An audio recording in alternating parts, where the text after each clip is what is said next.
ำลังใจบุ้ยเด้อ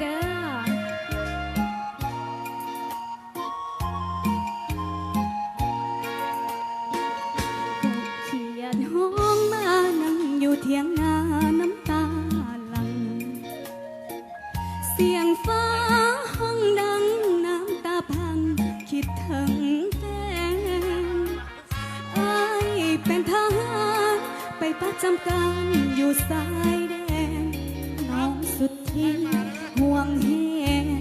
อยู่สายแดนยันแฟนนอกใจ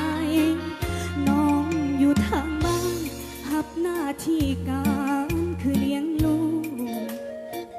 เสียงน้องห้องกูอ้อยเอาลูกว่าอย่าห้องให้พ่อไปสายแดนไปหักษาแค้นไกลอีกบ่นานเท่าใดลูกคงจะได้กอดพ่อสมใจลมพัดยอดไผ่ประสานเสียงไก่ขันอยู่หัวนาลมหนาวพัดมาเอ่ยอยู่แนวหน้าอย่าท้อถอยใจน้องอยู่ทางบ้านจะคอยประสานส่งข่าวไปภาวนาให้อายปลอดภัยน้องส่งแห่งใจให้ทุ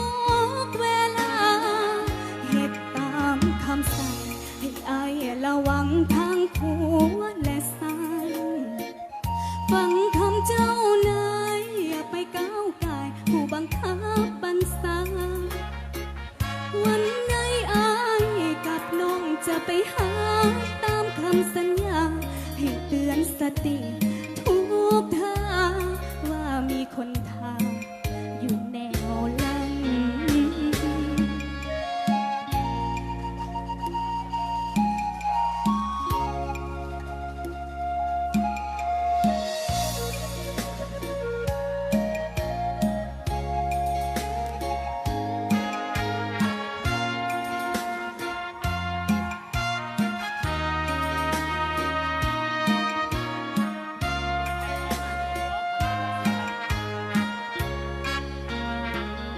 ลมพัดยอดไผ่ประสานเสียงไก่ขันอยู่หัวนาลมหนาวพัดมาเอ่ยอยู่แนวหน้าอย่าท้อถอยใจ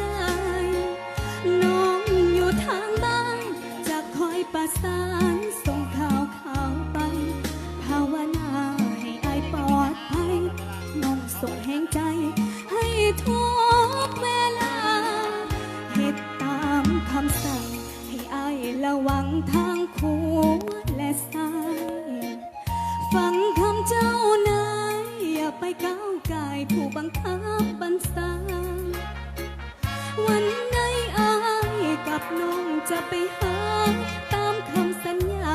ให้เตือนสติทุกทางว่ามีคนทางอยู่แนวหลัง